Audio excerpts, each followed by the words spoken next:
Bonsoir à toutes et tous. Je ne peux pas cacher ma joie de voir une salle si bien remplie. Bienvenue à cette séance de la rétrospective Frédéric Wiseman, Nos Humanités, pour Titicoat Follies, film ô combien emblématique, le tout premier de Frédéric Wiseman.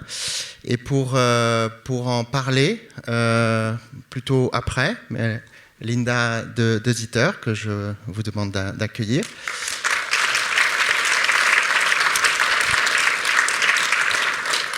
Que je présente rapidement, qui est psychologue clinicienne et psychanalyste, enseignante également.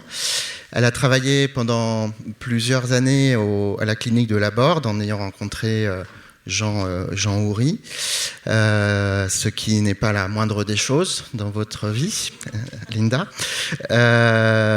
et qui, dans sa pratique, s'ouvre à cette époque à la psychothérapie institutionnelle telle qu'elle est pratiquée à Laborde.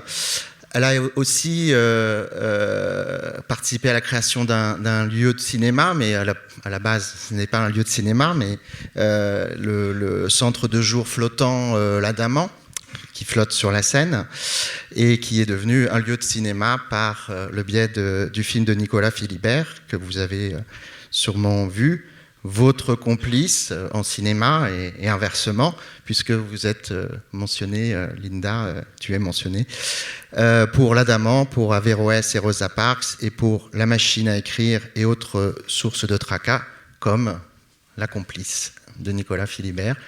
Et je te remercie beaucoup, bien sûr, d'avoir accepté cette tâche peut-être pas si facile de parler de Titicoat Follies. Donc je te laisse la parole pour l'introduction. Bonsoir, merci d'être là si nombreux, c'est impressionnant. Lorsque j'ai vu pour la première fois Titicoat Follies, c'était il y a plusieurs années, et je venais de m'engager dans une psychiatrie digne, une psychiatrie qui essaye d'accueillir, d'accompagner des personnes en souffrance psychique à la hauteur de leur vulnérabilité, mais aussi à la hauteur de leur potentialité. Et pour cela, fait le pari de construire une boîte à outils plurielle, parce que nos identités humaines sont plurielles. Et pour ce faire, pense aussi qu'il faut balayer devant sa propre porte, qu'il ne s'agit pas que de l'aliénation mentale, mais aussi de l'aliénation sociale, cette double aliénation qui fait boussole dans le travail de la psychothérapie institutionnelle. C'est un peu ce paysage-là depuis lequel je regarde pour la première fois ce film. Ce premier film, comme vous le savez, de Frédéric Wiseman, qui, comme vous le savez aussi, était prof de droit, sans grande conviction, dit-il, et qui, au lieu de donner un prêt-à-penser à ses étudiants, propose une expérience, une visite. Et il propose d'aller dans un endroit qui est l'Institut pénitentiaire psychiatrique à Bridgewater, qui se trouve l'avenue Titicoat. Voilà. Et il trouve dans cet endroit le premier prétexte pour appuyer son désir de cinéma. Et il va négocier à peu près pendant 1 an et demi pour pouvoir y tourner. J'hésite à dire la vie quotidienne, mais le quotidien, entre les uns et les autres.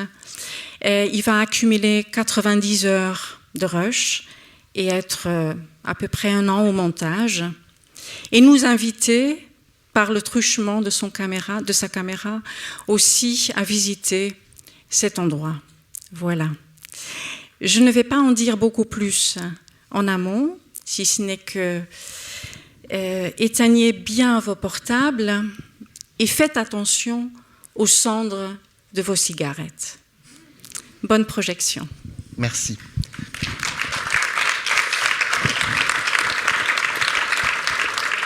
Et donc on reprendra la parole, on vous invite à rester pour ceux qui le souhaitent, après la projection pour un échange avec Linda de Zitter. Merci. Bien, on va commencer cet échange. Linda, tu as dit de quelle position tu avais reçu ce film, d'une position de psychothérapeute, psychothérapie bienveillante.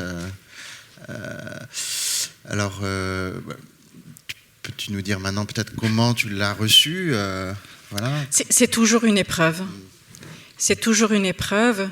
Ça a beau être monté comme une comédie musicale, et la touche d'humour de Frédéric Wiseman est bien présente jusqu'à la fin. Comment il met en dérision cette exigence de la justice. Faut bien dire que Frédéric Wiseman s'intéresse, lui, à la relation entre les uns et les autres dans cet endroit, à la circulation de la parole, à la circulation du regard, ou à la non-circulation, à la circulation des corps, des mouvements, et qu'on assiste à un exercice de pouvoir qui fait tout pour que rien ne se passe, pour que toute vie intérieure est anéantie dans l'espace, mais aussi dans l'espace mental. On assiste à une mise à nu physique, les personnes sont déshabillées, une mise à nu psychique dans la façon de conduire certains entretiens, et un dépouillement matériel. Ils sont perpétuellement l'objet du regard, pénétrés par les ondes aussi de force, complètement chosifiés, assujettis, mais ça vaut autant pour les patients détenus que pour les gardiens, les médecins, etc. Ils sont assujettis à un rôle, à une casquette et pas d'autre. On assiste à un traitement humiliant, déshumanisant. Ils sont traités en masse, homogènes, unifiés. Et le regard de Frédéric Wiseman va presque leur restituer un peu de singularité par son attention à tout ce ballet déshumanisant. Et il faut bien dire que Vladimir le dit très bien dans le film, il n'y a rien à faire dans cet endroit si ce n'est que d'essayer de guérir dans un endroit qui ne s'y prête absolument pas, qui est très nuisible, et qui est mortifiant pour les uns et les autres. C'est donc un tableau très, très dantesque. Et la question qui me vient encore aujourd'hui quand je vois ce film, et qui est une question aussi actuelle, comment dans un endroit, dans un environnement pareil, rester vivant, comment rester désirant, comment garder raison, comment ne pas devenir fou dans un endroit pareil, autant pour les patients détenus que pour le personnel. Il n'y a aucune occasion concrète pour remonter sur la scène de la vie, pour renouer un peu différemment avec soi-même, avec les autres et avec le monde. Quand on sait que la maladie mentale attaque le rapport à soi-même, aux autres et au monde, il faut des occasions pour pouvoir déplier, réexpérimenter différemment les choses, trouver des appuis pour se relever. Et là, on a l'impression qu'on assomme. Donc cette question, pour moi, est toujours très, très, très, très présente. Et d'ailleurs, dans le film, Frédéric Wiseman nous semble dire qu'il n'y a aucun échappatoire, aucune sortie possible, si ce n'est qu'entre quatre planches. Ah, il y a une autre, évidemment, il y en a une autre, c'est la fête annuelle musicale, à peu près une des seules occasions pour jouer à être, pour exister un peu, comme dirait Beckett, pour ranimer la passion d'être un autre, autant pour les gardiens enfin, et les patients, parce que sinon c'est l'ennui et ce que ça peut amener comme sadisme, et son objet de la jouissance de l'autre, perversement, arbitrairement. Donc face à cette question, comment accueillir dignement la folie, comment rester vivant, désirant. Il y a plusieurs positions possibles devant cette réalité-là. On peut détourner le regard, on peut le laisser hors champ, ça n'existe pas, c'est au fond la position qu'a pris l'état dans lequel se trouve cet endroit et qui a abouti à l'interdiction, à l'invisibilisation du film jusqu'en 1991. La raison officielle, c'était que c'était un film qui violait la vie privée. Je vous laisse juger ce qui reste de la vie privée. C'est surtout une vie privée d'humanité et de dignité. La raison officielle est évidemment bien autre. Et finalement, le film a été sauvé grâce au premier amendement de la Constitution américaine sur lequel Frederick Wiseman s'appuie pour tous ses films et qui fait de la liberté d'expression et de conscience le pilier de la démocratie. C'est-à-dire, l'État se doit d'être transparent et ce qui se passe dans les institutions publiques, les citoyens ont le droit de savoir ce qui s'y passe. Ils nous emmènent visiter, ils nous enseignent et ça peut nous permettre de prendre position, de penser, de choisir, de s'orienter. Donc cette première position de dire on le laisse, on le refoule. Il y a une autre position qui pourrait être de dire bon, c'était une autre époque. On est dans les années 60. Erving Goffman va sortir son livre en 69 sur la condition sociale des malades mentaux. Il parle de l'institution totalitaire, comme Bridgewater. C'est l'époque de l'antipsychiatrie également, et toute sa critique sur comment la société, les institutions ont leur part de responsabilité. Et puis en France, c'est l'époque où la psychothérapie institutionnelle va encore plus loin dans cette révolution intellectuelle, médicale et culturelle pour dire si on veut soigner l'autre, il faut soigner l'établissement. Il n'est pas sûr aujourd'hui qu'on a complètement changé d'époque.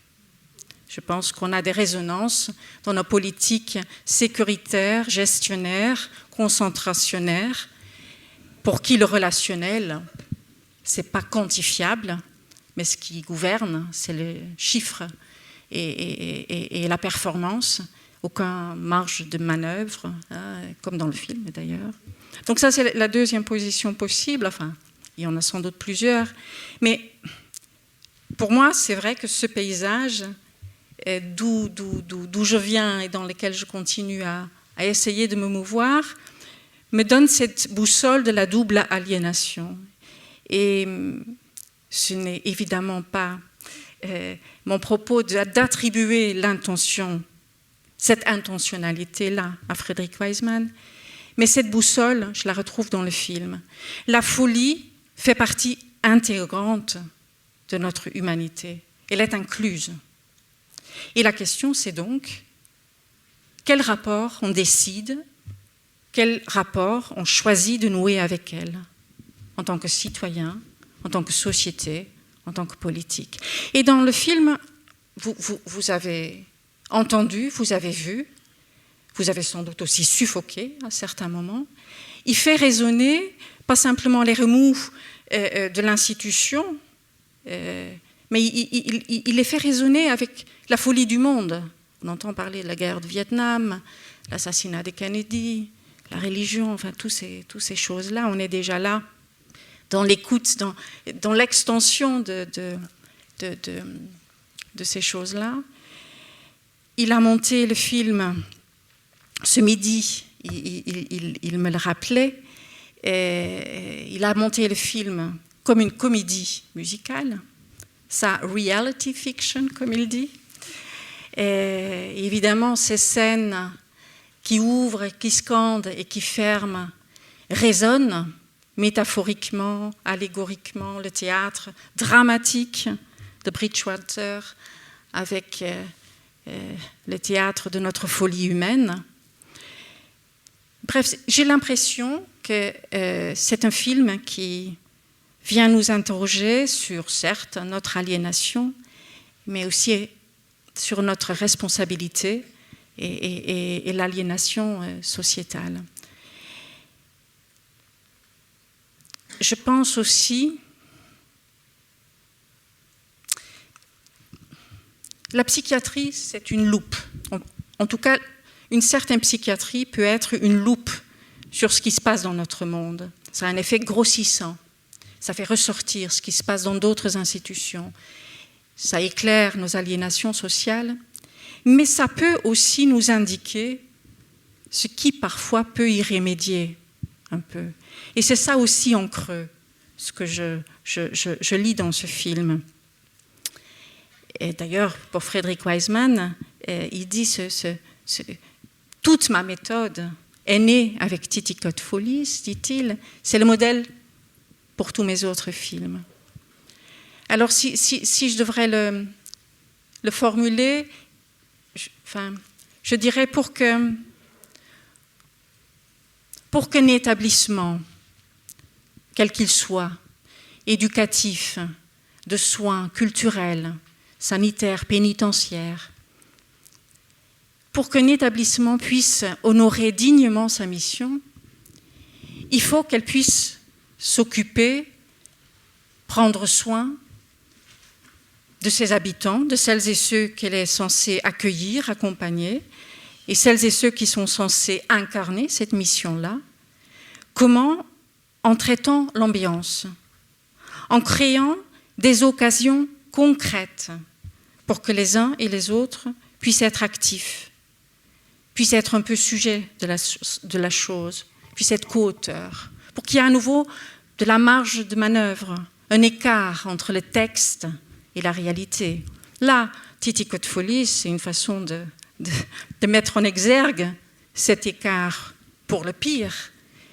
Mais les autres films de Frederick Wiseman, c'est en quelque sorte l'écart entre le texte fondateur d'autres institutions et une marge qui peut être fructueuse.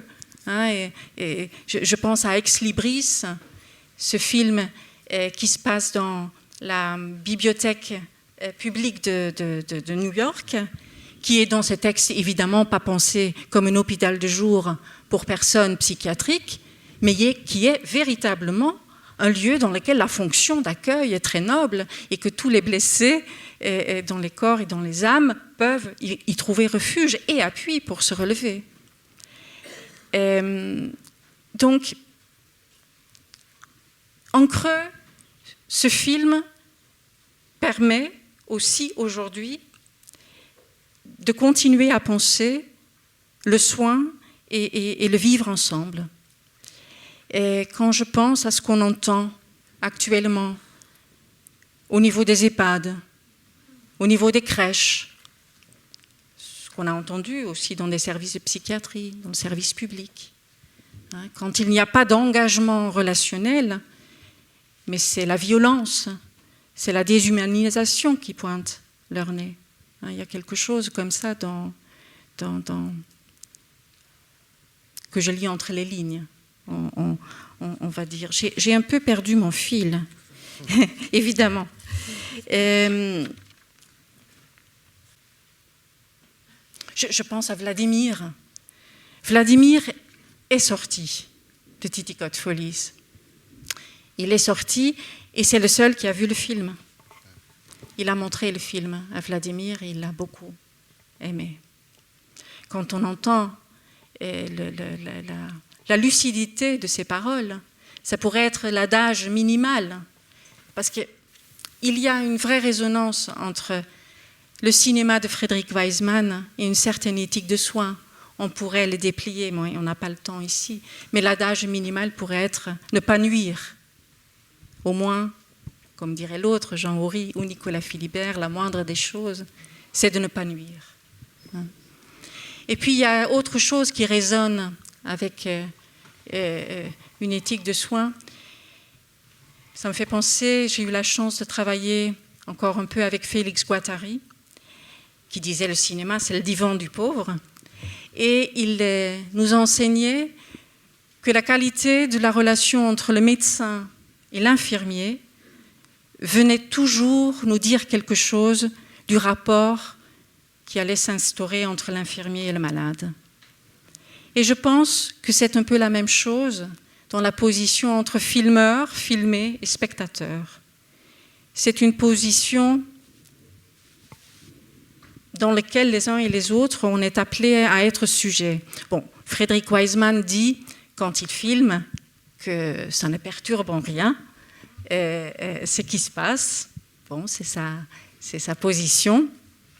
Que les uns et les autres pensent ce qu'ils font, que c'est convenable, et donc que ça ne perturbe pas. Bon, ça, on peut le problématiser, mais c'est sa position. En tout cas, pour le spectateur, c'est la même chose. C'est-à-dire, il dit, bon, le spectateur n'est pas plus bête que moi. Et donc, c'est cette position de nous emmener à faire l'expérience, à se laisser enseigner et être obligé de penser par nous-mêmes, ne pas être encombré par un prêt-à-penser, mais de cheminer et du coup de nous désaliéner un tout petit peu aussi, de nous soigner un peu de nos ignorances. C'est au fond ce qu'il va proposer tout au long de ses films. Hein, parce que on peut dire que Titicut Folis est en effet un film sur un asile d'aliénés, que c'est son premier film, mais ce n'est pas le seul.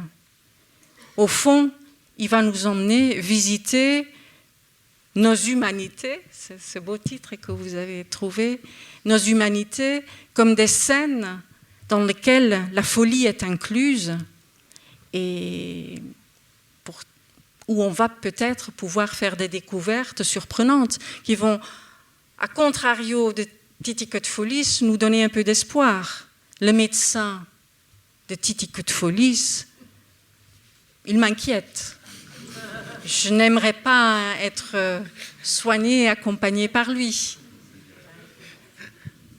Par contre, le médecin dans Hospital, j'aurais bien aimé cet été, quand j'ai eu un petit souci, de tomber sur un médecin comme ça. Pour ceux qui ont vu Law and Order, le policier fait penser au gardien dans Titicut Folis. Il y a comme ça des récurrences, des problématisations, et des réponses. Il y a des choses qui se contredisent, mais il continue à nous dire il n'y a pas de général, il y a du singulier.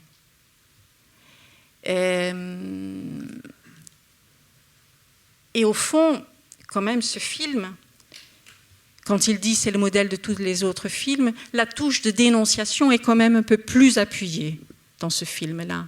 Hein, quand il décide de faire son premier film dans cet endroit-là, il est allé au moins 5 fois. Il a emmené 5 promotions. Donc il connaît bien l'endroit, il sait ce qui se passe. Il s'est lié d'amitié avec les directeurs. Et dans un premier temps, naïvement, dit-il, comme les directeurs, ils ont pensé que ça allait pouvoir se tourner sans difficulté, en pensant que l'État serait bien obligé de donner un peu plus de finances. Finalement, ça a pris quand même 1 an et demi de négociation pour qu'il puisse tourner sans restriction. Mais ensuite, évidemment, l'interdiction est tombée. Et là aussi, comment il a tourné en dérision cette exigence de ce panneau à la fin. C'est quand même un film, comme tous ces films d'ailleurs, politique. J'ai perdu mon fil, mais il y a peut-être des remarques. On a suivi le fil, nous. Voilà. Vous avez suivi le fil.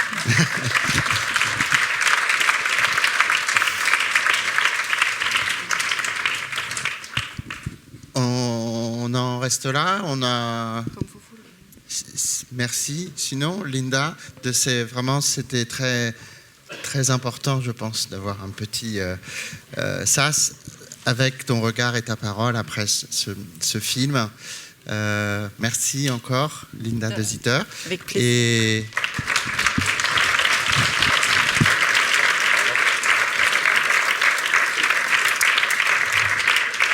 Et rendez-vous demain, par exemple, pour In Jackson Heights, qui est un petit peu plus coloré et porteur d'espoir. Voilà. Merci. Très bonne soirée, à bientôt.